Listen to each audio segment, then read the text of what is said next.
This is Ayman here for Boxing Social in association with Betfred. We're here in Jeddah with the one and only Eddie Hearn as we approach Usyk AJ2 fight week. First of all, Eddie, how you feeling? I'm doing good. I had a bit of a nightmare journey, to be honest with you. Missed the connection in Dubai. I had about 6 or 7 hours there, but we're here in Saudi. First day of media and a huge turnout, as you can see. Ready for a massive week. Ready for a massive week indeed. Normally when an AJ fight rolls around, you normally go to see him and have a chat with him. You might not be able to do that because he's been over here, but if you had that chat with him, how's it been? No, I think been speaking to him. He's been here for 4 weeks, which shows you how comfortable he is here. Obviously, he's got great experiences through the Andy Ruiz fight, and he's in a great place. I'm going to catch up with him when he gets here shortly, and excited. It feels like I want to feel like the challenger this week. I want him to feel like we're the away camp, we're the away fighter. He's got to have that chip on his shoulder to go in there and deliver and rip the belts off Alexander Usyk. And I think if he can have that mentality, I think he's going to win this fight. What have you made of boxing fans' perceptions of Anthony Joshua's chances coming into the rematch with Usyk? I haven't really seen him. He's the outsider. He is the outsider. You can't really look at the first fight and say he's not the outsider. So if he does what he can do, I don't believe he is the outsider, but on paper I think he is, and that makes it sweeter. So we're all very quick to write people off and write fighters off, and I hope he gets the credit when he's victorious at the weekend. Break down the keys to victory for Anthony Joshua this weekend.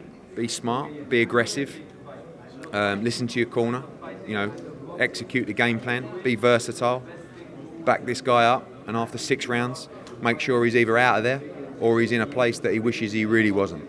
Because you don't let this guy get into his rhythm. He'll drain you. He'll make you do things with your feet you shouldn't be doing. And he's an incredible fighter. So make sure you unsettle him early in this fight. We know he don't like it to the body. Hit him hard wherever you can. A lot has been made about pictures of fighters coming up, especially Anthony Joshua when he fights, because we've seen him big, we've seen him lean. He's looking lean in the pictures. Do you think we'll see a lean Anthony Joshua in this one? I find it amazing how people debate that all the time. And look, Usyk looks bigger as well. Yeah. AJ will come in what he comes in for this fight. He's trained without any thought about the weight. Whereas Usyk I don't know whether he's bulked up or whatever he's done, but I think you might see a more aggressive Alexander Usyk in this fight. If AJ does get the win at the weekend, where does he stand amongst the best heavyweights and also the pound-for-pound rankings? This is what I'm saying. If you're rocking with AJ this week, then you're one of us, and if you're not, then we're not interested. But if and when he wins at the weekend, give him the credit to say he goes down as one of the great heavyweights of all time, because he would have come out. Look at his resume. Alexander Usyk is the pound for pound number 1, and if he's not, he's 2 or 3. So if you go out there and you beat the pound for pound number 1, please get the credit. That people saying he should retire, people saying he should never have boxed Usyk the first time, shouldn't take the immediate rematch. Well, if he wins, just give him the credit, and we should be championing this young man for taking these challenges. Do you think AJ does get enough credit? No, never has, because people feel like he's a product, and that's sometimes his own, not his own. We've built him. Sky built him.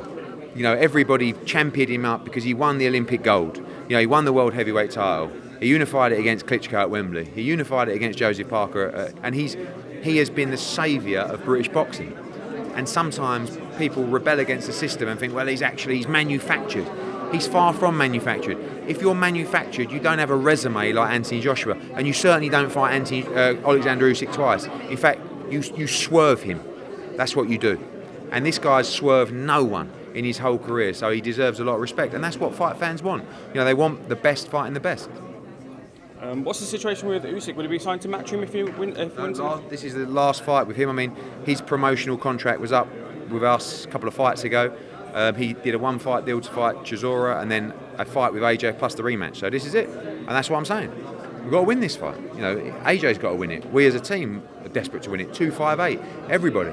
But we want to win it, of course, for our own businesses, but most importantly, we want Anthony Joshua to become world heavyweight champion again, because we know how much it means to him. Lots of conversation about yourself and Sky as you moved over to Dazn and whether you'd be available for an interview there. What's the situation between you and Sky? Listen, I'm available for an interview with my dog if he wants to talk to me. It don't matter. I never turn down an interview. and I always take care of our responsibilities. Sky are the UK broadcaster for this fight. Of course, I've got a lot of friends there. We had a tremendous time there. We do a lot of business with them across other sports, and I'll be available for as many interviews as they want. They might not want one with me, but of course that's my job. They have it in the UK. Dazn have it in 190 countries. You know, it's on in Ukraine and MENA and many other broadcasters as well. So here for everybody. Don't even know who you are, but I'm talking to you for 20 minutes. Have they reached out to you yet? As of yet, sir? No, I've only just got here, so I'm sure they will. They need to sell some pay-per-views. No one better than that than me. Yeah, talking about the pay-per-views, how big do you expect this fight to generate pay-per-views numbers? AJ always does great numbers. You know, it's obviously it was announced late in the day, and it's outside of the UK, but you know it's going to do great numbers. It's a great fight. Which is bigger, this fight or Eubank Junior Ben? Eubank Junior Ben I think it's the biggest pay-per-view I've ever done. Honestly, I mean it's just absolutely huge. The response from that fight, it cuts across so many different generations. You know, the 40 pluses, the 60 plus, the 80 plus, the younger generation who follow the fighters now, and of course the other age group that followed the parents. You know, there's going to be so much shoulder programming across so many huge platforms. That fight is an absolute monster. People mention AJ and his confidence because he's been rocked before, he's been dropped before. His confidence this year, is he gun shy? That's what people say about him. Is that fair? No, I think, look, when you have fights like the Klitschko fight, people say, oh, the Klitschko fight changed him. No, I just think he probably thought to himself, I can't have 5 or 6 more of those because my career will be cut short. I need to improve. I need to get hit less. I need to be smarter. He's got all that, but he still needs to adopt that early career AJ in this fight. The kid with a chip on the shoulder that will steamroll you, but do it in a smart way. Listen to Robert Garcia, implement the game plan, and get the job done. For anyone knocking the resume of Anthony Joshua and comparing it with Tyson Fury, if he beats Usyk, does that resume completely better than Tyson Fury's resume in your eyes? Tyson Fury. You can't. Yeah, the resume of Tyson Fury is Vladimir Klitschko, Deontay Wilder, who, regardless of what you say, is still, there's some doubt about how good that man is. Derek Chisora years back, and just Dillian White now.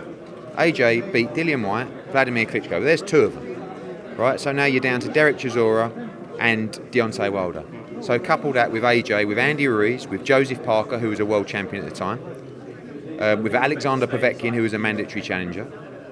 Stick in the 2, even if you want to stick in the 2 defeats to Andy Ruiz and Alexander Usyk as well. He's fighting in this time. I believe the resume is not comparable. But Fury's a great fighter. All these guys are great fighters. I just believe that AJ's resume is the best of the heavyweights out at the moment. And if and when he wins on Saturday, it's not even comparable.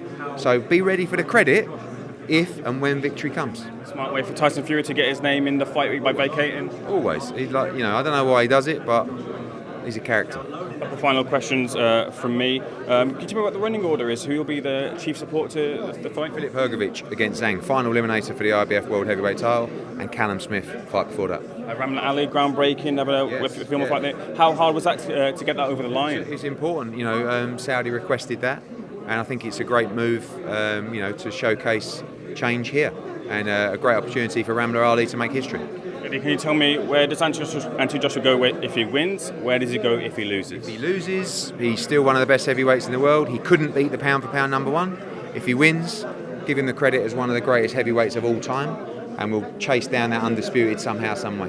Got to mention as well, Johnny Nelson said that if he would lose, he should retire. He might walk away. Your thoughts on that? I think if AJ was signed to Sky, he'd want Anthony Joshua to fight for another 5 years. Eddie, thanks so much for being on social.